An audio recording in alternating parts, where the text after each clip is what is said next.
Hello and welcome everyone to this Warcraft replay that's going to be the first of the semifinals of ZOTAC's number 281. Now if this resolution's a little complicated for you, then I do apologize. The aspect ratio is 4:3, so that's probably the best I can do. But yeah, anyway, we are going to have a human versus undead matchup once again. In the bottom left, we have Dhc.Yumiko, who's going to be spawning as the yellow human player. And it looks like he's just going to put the standard buildings so far. He is going to speed build that Altar of Kings for that Archmage most likely, and his opponent, who we saw in the previous series versus Inquisitive Hawk, it is going to be CZE.Cechi as the light blue undead player, residing in the top right. It looks like he did put that Tome of Relics before any kind of graveyard, if he is even going to go for a graveyard. As we saw in the second game of the previous series, he went mass schools instead of, going for a graveyard quickly. As we see, the graveyard has been placed down, and it looks like it's going to be all goods. And oh, actually we're going to have a Mountain King out very quickly, and due to that speed building of the altar, the Mountain King will be out very, very quickly actually. Much more than that Death Knight. Maybe he wants to go for early creeping, or he might go for an early harassment type of play. Now he didn't scout his opponent just quite yet. No siree, Yumiko did not do so. I think he's just gonna go for a quick creeping. 5-3-3 creep amp right here. Gnoll assassins will, eventually retarget each other so they can spread that lovely poison. Very nice stuns here from that Mountain King. Was able to get that Tome of Relics, as well as, let's see which item he'll get from this Overseer. Now Mountain King pick is not that surprising, for a human player. But Archmage usually there for the long term. Mountain King's usually out for the mid to late game kind of situation. But if you want the Mountain King to, be a even bigger player in this game, then obviously would like to have that guy out first. Mountain King, very nice burst DPS hero, as he has a wide variety of abilities. He has the Stormbolt, he has the Thunderclap. He has that bash whenever he gets, a lucky hit. And this is actually an unlucky pull from CZE right now. He tried to get that creep camp to go after the Mountain King. Unfortunately, if a dwarf's just standing around doing nothing, obviously they're going to go after the running Death Knight. Which is exactly what they did. Death Knight lost quite a bit of health just because of that. Yumiko moving on in this gold mine, possibly looking to expand early on as well. It is a rather, well, it's a moderately difficult expansion to defend, as we do have a wide entrance here. Actually, half this area is wide open and half is just covered in the protection of trees, so that is why it is a little difficult to defend a base like this. So towers will definitely need to be used from Yumiko. It looks like the Death Knight is trying to do his best to try and creepjack, or at least try and kill some peasants that are, low health, as we did see earlier. Was able to take 3 peasant kills. Very nicely done from CZE. However, he needs items if he wants to get that Lich, which will possibly be coming out very soon. And the Mountain King, in order for that Death Knight to not get that kill with that Death Coil, he went for that Stormbolt instead. Now we do have, I believe, Crypt Fiend number 3 coming out for CZE, so he is quickly creeping out this orange creep camp. And the Death Knight is going to move along. The Overseer has yet to die, but most likely will drop a preferred item. And it is going to be a +6 claws. Very nice item, especially since he's going to transition that Lich most likely. And yeah, I know. Lich just loves extra DPS.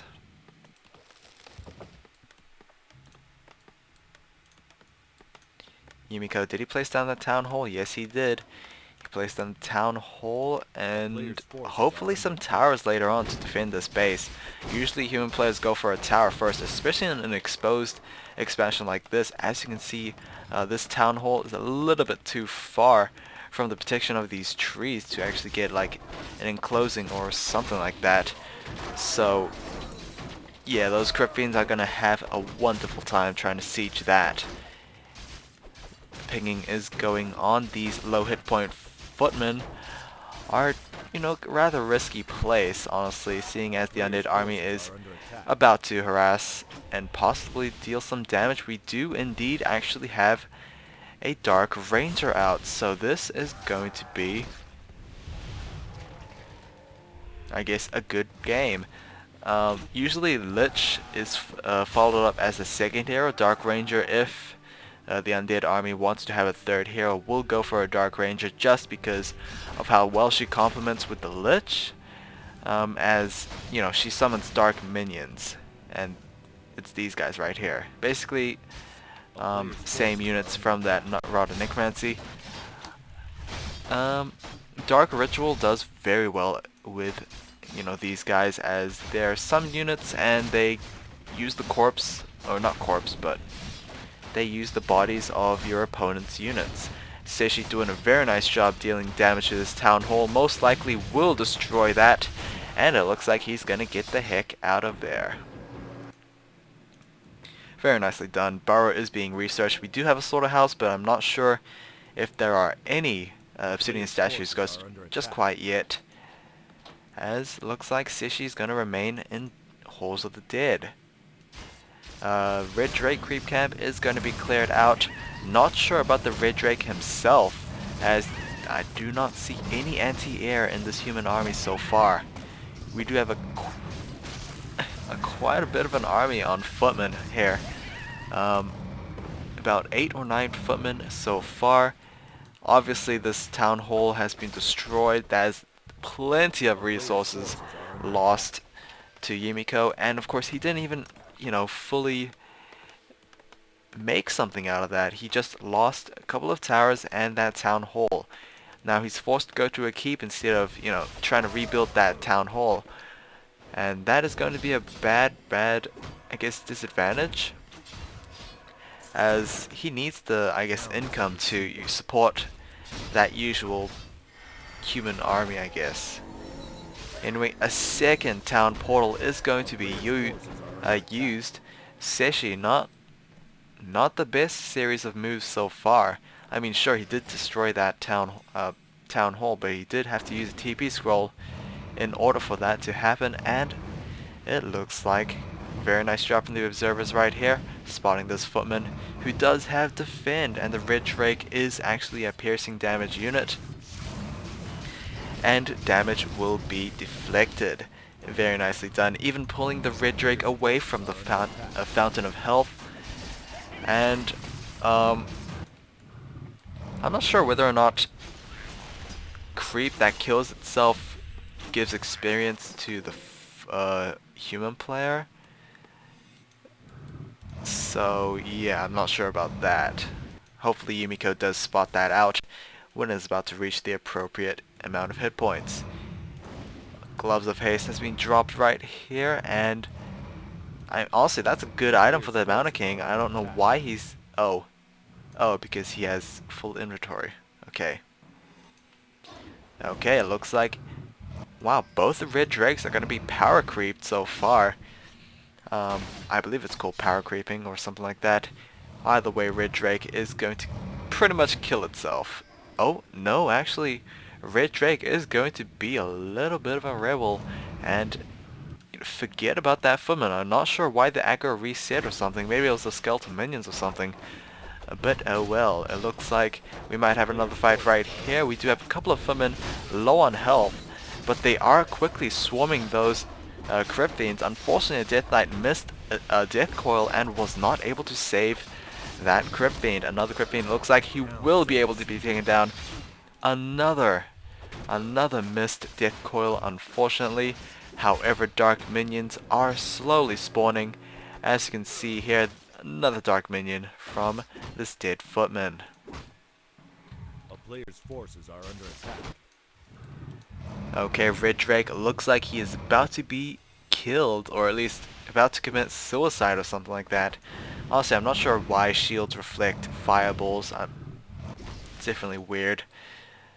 Either way, we looks like had an attempt on harassing this base. Oh, it looks like the Mountain King killed off that Red Drake. And looks what he has here. That did not make sense. He has Scourge Bone Chimes, which is going to be A player's forces are under 15, attack. I believe 15% life stealing aura. So that's basically Vampiric aura for those Footmen and Mountain King. So it's a very nice item to actually have. Oh, Clarity Potion has been interrupted. But it looks like the Mountain King will be able to run away. He does have those Boots of Speed, but he decided to go and turn around. I'm not sure what the problem is with there. However, the Death Knight is, I believe, able to keep up just because he has that Unholy Aura. To have a second hero out, we are going to double Sanctums. It looks like we're going to have the Blood Mage for the Mountain King to be supported with. Now, Blood Mage is, it's not an uncommon hero, it's just not common either. I guess that would make sense or something like that. Blood Mage, basically the supporting role of the human army. Basically, if you have a Panda or a Mountain King, for instance. So, a very strong Mountain King, level 5, definitely going to benefit from Siphon Mana, which basically steals the mana from, you know, enemy units that has mana and then transfers them on to friendly mana users if needed. Otherwise, the Blood Mage has a very good CC ability called Banish, and that amplifies the damage dealt on those specific units. And of course, it changes them to ethereal form, so they cannot deal any physical kind of damage or gain any kind of physical damage. So yeah. I believe you can also banish friendly units, so that is also a good ability to, you know, try and deny a surround or something like that. Unfortunately, these destroyers are here, so they can still deal damage to, you know, those banished units. Anyway, it looks like Yumiko, oh, bad engagement right here, or at least a bad slip up. Looks like the Blood Mage is going to be focus fired immediately. Silence effectively used. Thanks to that Dark Ranger, and the Blood Mage will be killed off with a Death Coil. Guard towers are being constructed. One of them will be finished. However, 2 has already fallen, and the other, or the only one, is going to be destroyed. Destroyer does, or at least he used all his mana, and you know, it's quite a bit of damage to those buildings. While the Yumiko is going to take care of that Death Knight. Death Knight killed off at level 3. And especially early on in this fight, this is definitely not good for Cechi, but it looks like he will be able to clean this up. Mountain King still troublesome, but there is a Corruption Orb on that Lich, and he also has Frost Armor. So whether or not I agree on that Frost Armor choice is, I don't know. I mean, let's look at Frost Armor. Basically, it just reduces movement speed and attack speed on melee units, I believe. Yeah, just melee units, so I wouldn't know if it's effective. Mountain King definitely gonna get slowed by that, but you know, the amount of damage he already does, plus that he doesn't really need attack speed for casting spells. It's a rather interesting, I guess, ability choice for that Lich. Either way, oh wow, that was a powerful Stormbolt taking down a Crypt Fiend, and we do have Frostworms. Frostworms are huge skeletal dragons, basically, if you don't know what they are. They deal tons of magic damage against both air and ground. However, the downside is they are very expensive, very supply cap or supply using, and they have light armor, which A player's basically forces takes are under increased attack. damage from piercing and magic, which thankfully there is none here. Unless there's going to be priests or sorcerers or something like that. We are going to Castle Tick for Yumiko. We are at Black Citadel, if you didn't know, as the third hero for the Undead Army is that Lich. Hero advantage, level 3, level 3, level 2, level 1, level 5. So far I would say Cechi's in the lead, but you know, we wouldn't know for sure just because of how effective a level 5 Mountain King is compared to a level 4 Death Knight basically. Anyway, it looks like we might have another push. I'm not sure if the glacial upgrades have been completed on that Frostworm, but what I'm noticing interestingly is that Cechi has not got any upgrades. He hasn't upgraded in, or at least at all. I mean, his Crypt Fiends, his Obsidian Statues can't really, or at least Destroyers, can't do extra damage than they should. Honestly, it's wasted, or at least its resources not well spent. Either way, Frostworm dealing tons of damage, as you can see. Even the Ogre Lord has, dropped very, very quickly. Close of attack plus 12 has been picked up and given to that Lich. Lich does have plus 23 attack, as you can see here. Orb of Corruption as well, reduced 5 armor for each corrupted unit, so that is kind of heavy. As you can see here, the Staff of Teleportation is going to be used, but it's not going to work as the Blood Mage quickly taken down by the burst damage from the Undead Army. Now, Mountain King is nearing level 3. Whether or not he will get Avatar or level 3 Bash, it's gonna be a tough one, honestly. We do have a couple of Dragonhawk Riders.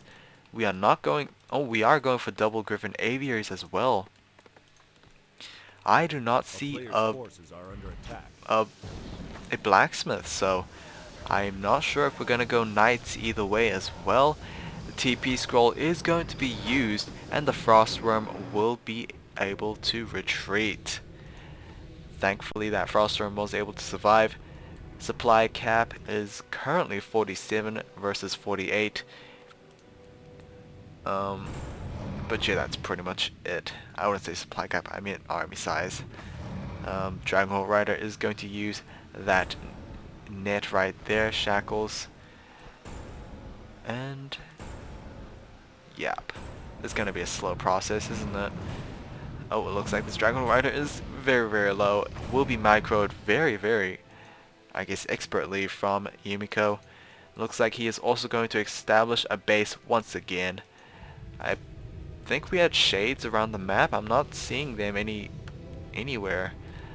And this is an interesting choice. So Cechi tried to round his army off with abominations as well, but he also added Temple of the Damned. So Banshees are also an option for the Undead Army. I mean, sure, Banshees got Curse, which gives chance of missing, or Position, which basically self-explanatory.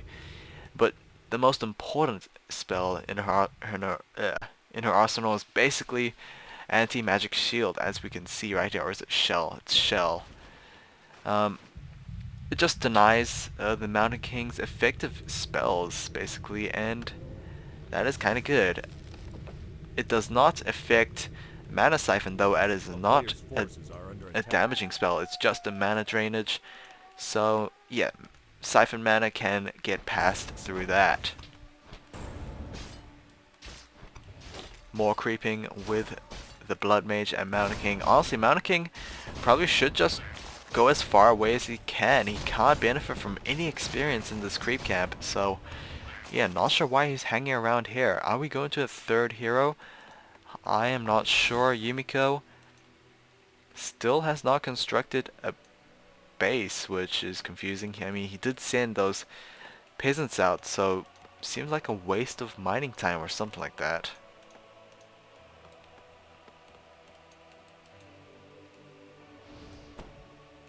So far the army competition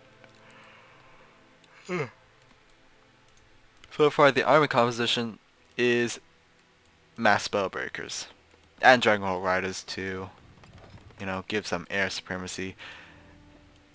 I would agree to Yumiko's army composition, especially against Cechi's, who has Banshees, has a Frostworm, has Crypt Fiends, and Abominations, as well as Destroyers to add into the mix. Definitely not going to be helpful, as this composition is way more better than Yumiko's. I mean, I believe Cechi's over upkeep. Yes, he is. He's 65 over 70 versus 46 over 72. And he's going off one base. He's also got double Temple of Damned. He's making himself more Crypt Fiends. Banshees need to be careful. They are mass training, however they do take one Stormbolt to the face. And yeah, they can't really survive that. So far, no upgrades. I am a little disappointed by this. I mean, Cechi now has lost himself his gold mine. It looks like he's going to unsummon his Temple of Damned. Possibly this one as well, unless he is gonna... I think he sold a bunch of items as well. Well, I wouldn't know. It looks like he's gonna haunt this gold mine over here. We shall see very, very soon. And this human army is moving out. They are mobilizing. Most of the army of the undead is anti-magic shells, so yeah, the Mountain King definitely not gonna pick his target, or definitely needs to pick his targets well, otherwise his Stormbolt will have no effect on these units. Even ghouls have been pulled off, as I don't believe lumber is a problem. Not just quite yet. We do have one ghoul on lumber though.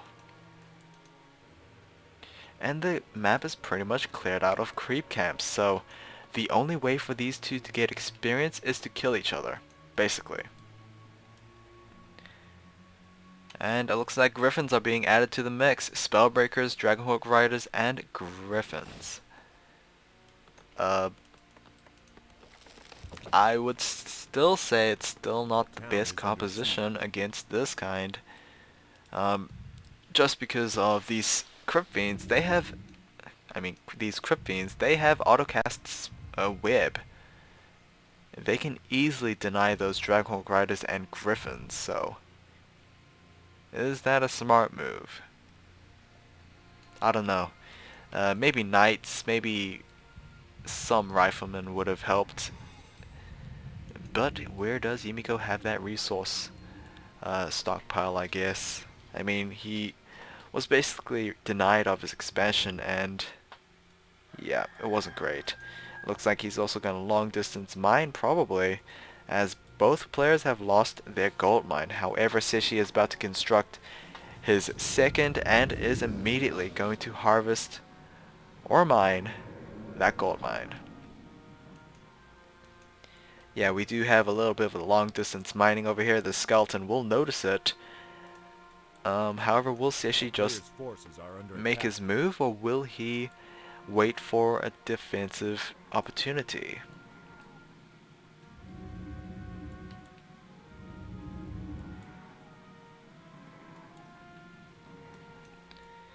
We shall see. This is already a long replay so far. Ghoul is going to be taken down with a Stormbolt to the face. And the main base is going to be pushed by Yumiko, possibly, maybe, and yes we are. Players' forces are under attack. Okay, human army, oh, I don't know what they were trying to do, but maybe they have spotted the undead army mobilizing, I don't know. Black Citadel is going to reach very far, and it looks like the undead army is going to engage right here. I don't know what's being focus fired first. Spellbreaker is going to die on the human army. I believe the Frost Worms were the main target of those Dragonhawks, but Death Coil is going to keep him alive. I believe Abominations are the main focus for those Griffins so far, but I believe about 2 of them have already been taken down. Spellbreaker is still trying to stay alive. Another Griffin bites the dust. We do have Avatar being cast over here, as the Bounty King is now immune to spells. We do have another Silence on top of that Blood Mage. Blood Mage is going to be Staff of Sanctuary right in the nick of time, as the Frost Worm is going to be healed yet again. So as you can see, the human army is pretty much in shambles. Avatar is quite long lasting, so he will be able to retreat unless he turns around and fights, which is an unwise move. If you don't know why Frost Nova or Death Coil is doing anything to this Avatar, it's basically because he is immune to damage. Now as you can see, Mana Siphon in action. Mountain King is regaining all of his mana, and that is extremely useful. Unfortunately, the Blood Mage will be taken down, as he has no way of trying to keep him alive. Anyway, Yumiko is going to get the GG, and this has been a very long replay. Hope you guys enjoyed this one. Game 2 and Game 3 will be out. Hopefully next time I'm going to cast a StarCraft game instead. So yeah, hopefully you guys will enjoy, and have a nice day. I'll be going now. See ya.